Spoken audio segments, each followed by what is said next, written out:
politik ini kan jelasnya kan memilih pemimpin. Kalau mau jadi pemimpin saja sudah pakai uang, jelas mereka pasti akan mencari pengembalian. Kalau misalnya di sini karena kurang pemahaman politik uang itu sendiri, mungkin mereka seneng ya kalau dikasih uang seperti itu karena ya bisa buat beli apa gitu besok. Ya intinya seperti duit-duitan untuk mas noplos sekali noplos, memilih pemimpin sekali memilih pemimpin, besok gak ada unsur paksaan dari hati nurani itu sendiri.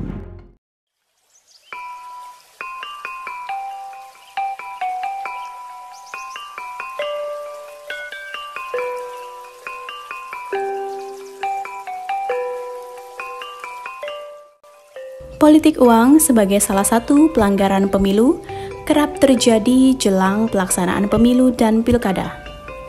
Politik uang masih menjadi salah satu kebiasaan kontestan pemilu dan pilkada untuk mendapatkan dukungan yang banyak dari masyarakat. Masyarakat desa yang mayoritas pekerjaannya adalah bertani dan berdagang masih menjadi target sasaran praktik politik uang saat menjelang pemilu. Latar belakang atau mata pencarian warga masyarakat desa Banjar, pertanian, perdagangan, pertukangan, dan lain sebagainya. Nah, desa Telokojati memang desa yang pekerjaannya semuanya buruh tani dan petani, maka dari itu desa Telokojati secara ekonomi memang tertinggal. Kebutuhan ekonomi dan minimnya sosialisasi tentang bahaya dari politik uang masih menjadi faktor maraknya politik uang saat menjelang pemilu dan pilkada. Praktik politik uang rawan terjadi jelang hari pencoblosan. Masyarakat diberikan sejumlah uang oleh oknum tim sukses agar memilih salah satu kontestan atau partai politik saat hari pencoblosan tiba. Mereka didatangi, diberi amplop, itu isinya uang. Nih. Adat ketimurannya masih kental. Jadi mereka itu, kalau misalnya ada tamu mau memberikan seperti itu, nolak itu nggak tega. Padahal hati nurani mereka sebetulnya sudah mulai ada, sudah kesadaran mulai ada. Hati nurani mereka sebetulnya sudah tahulah ini nggak baik untuk seperti ini. Kalau itu politik ini kan jelasnya kan memilih pemimpin. Kalau mau jadi pemimpin saja sudah pakai uang, jelas mereka pasti akan mencari pengembalian. Mau tidak mau seperti ini. Jadi sepertinya kepemimpinan nantinya juga seperti orang dagang. Akhirnya mereka mencari untung. Kalau misalnya nantinya seperti ini terus, korupsi semakin lama semakin menjadi-jadi.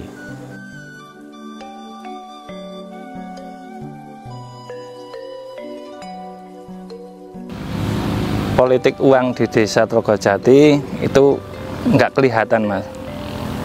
Cuma dari belakang. Contohnya kalau ramainya di masyarakat itu kadang sejenis kontrak politik uang tapi berwujud barang. Kalau biasanya itu dari tokoh-tokoh yang mau mencalonkan diri, toh itu caleg ataupun yang lain, itu biasanya memberikan barang termasuk jenis barang teratak ataupun yang lain gitu, Mas.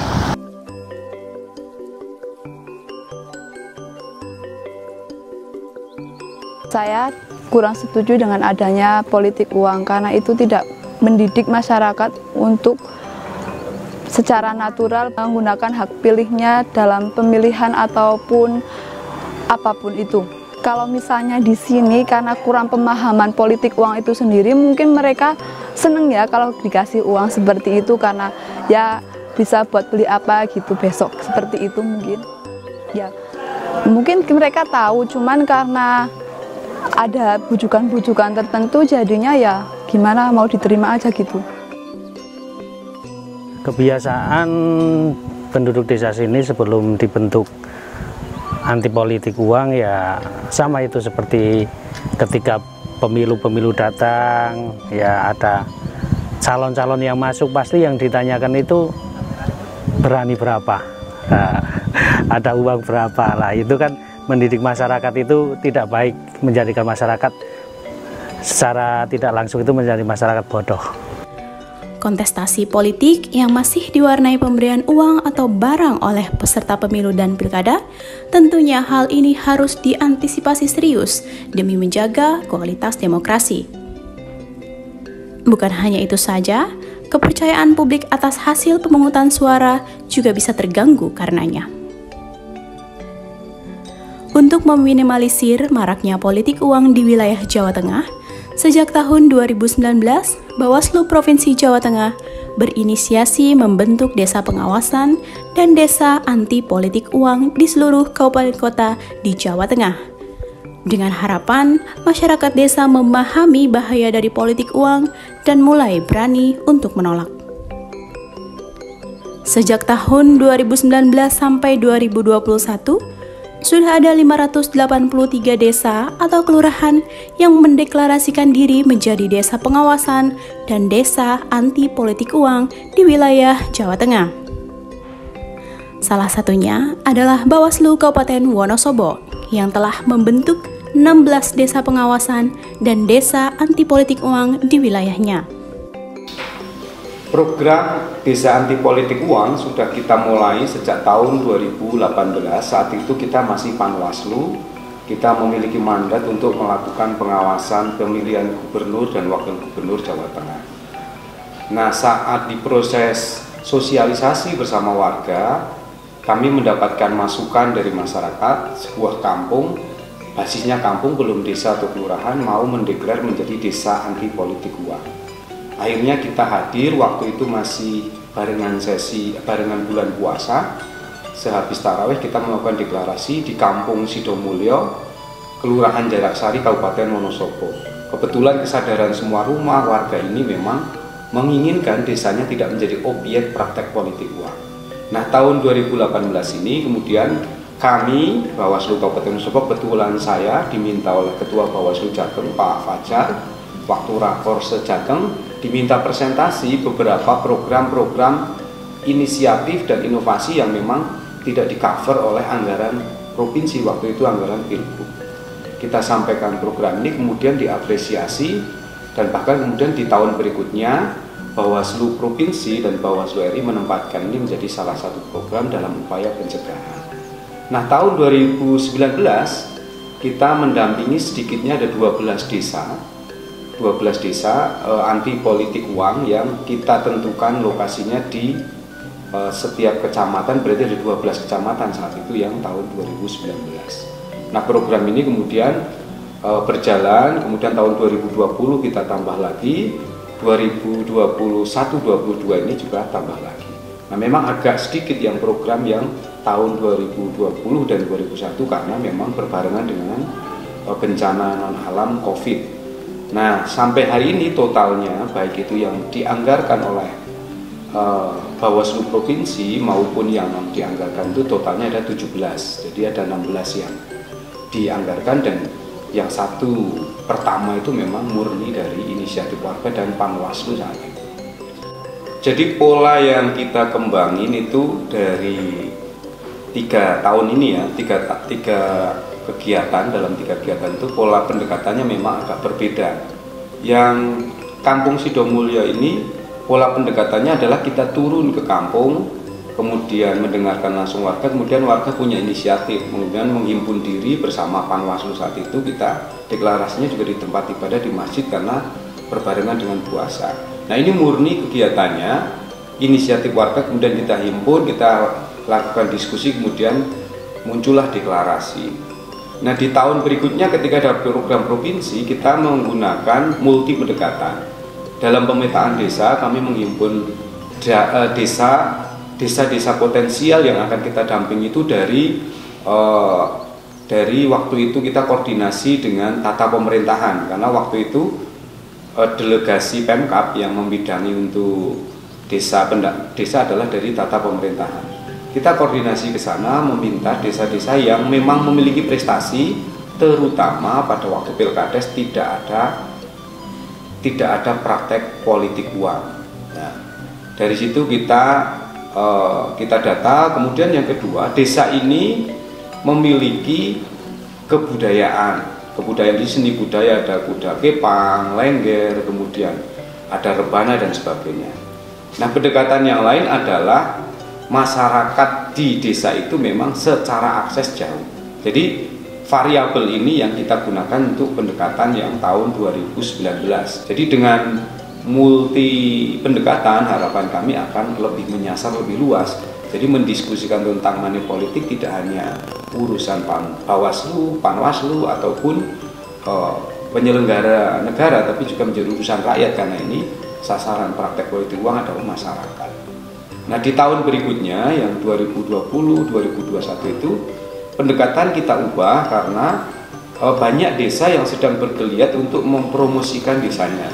Jadi desa-desa ini, banyak desa wisata di Wonosobo itu meng-create desanya dan memiliki kesadaran besar untuk melakukan pencegahan terhadap praktek pungli. Nah, kita masuk, ternyata mereka juga sepaham bahwa praktek politik uang juga dihindari di desa-desa ini, sehingga mereka pengen bahwa untuk menjamin wisatawan itu nyaman dan sebagainya, selain tidak ada praktek pungli juga tidak ada praktek politik uang, sehingga budaya ini bisa dikikis di desa itu.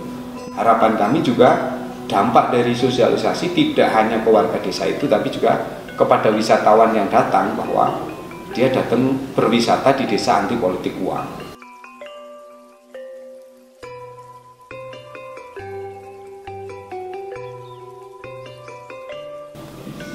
Jadi dampak dari kegiatan yang kita lakukan dalam rangka pendampingan masyarakat itu, salah satunya di desa itu, kebetulan sejak 2019 Universitas Negeri Semarang menempatkan Bawaslu menjadi mitra sekaligus menjadi objek penelitian.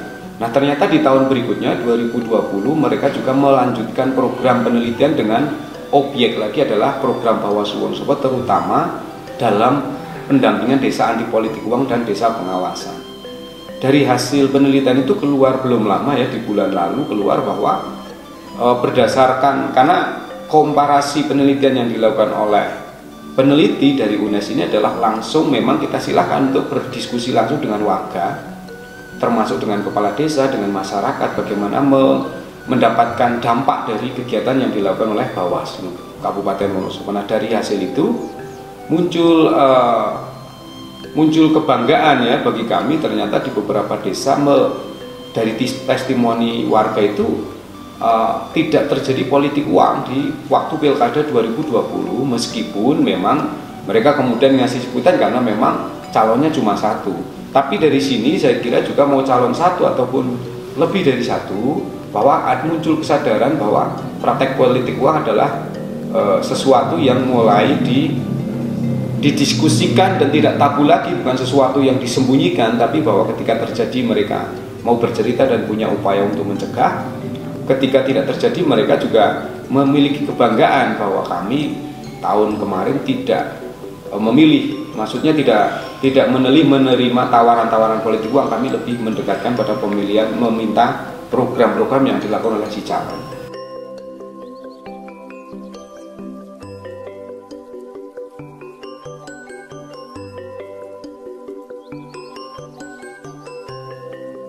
Kalau kendala secara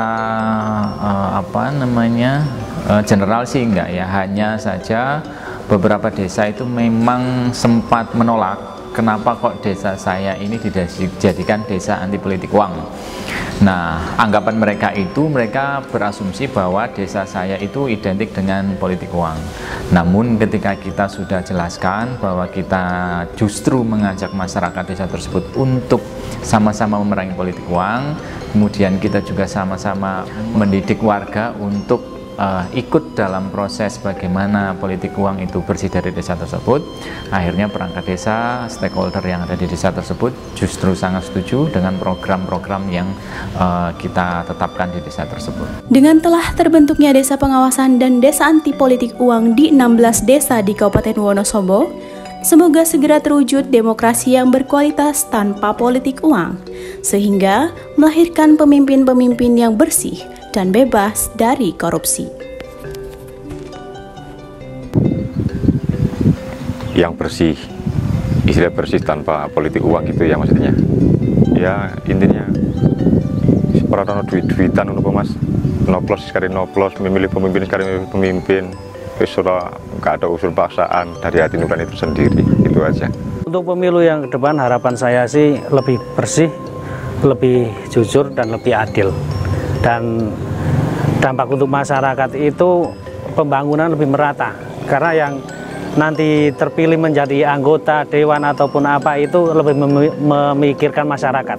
Masyarakat sendiri sangat setuju bila diberi pemahaman bahwa politik uang itu sangat membahayakan masyarakat itu sendiri. Karena apa? Sangat merugikan, maksudnya merugikannya di mana? Gimana? Karena si calon itu kalau memakai politik uang nanti akan tidak akan memikirkan masyarakat itu sendiri, yang dipikirkan malah kepentingannya sendiri. Saya menginginkan masyarakat punya kesadaran, memilih pemimpin yang baik, yang bertanggung jawab, serta yang beramanah, yang nantinya juga akan bisa memikirkan masyarakat agar masyarakat ini tambah kesejahteraannya, tambah kemajuannya, dan hal-hal yang lebih positif ke depannya. Ini negeri ini semoga menjadi negeri yang baldatun thayyibatun wa rabbun ghafur.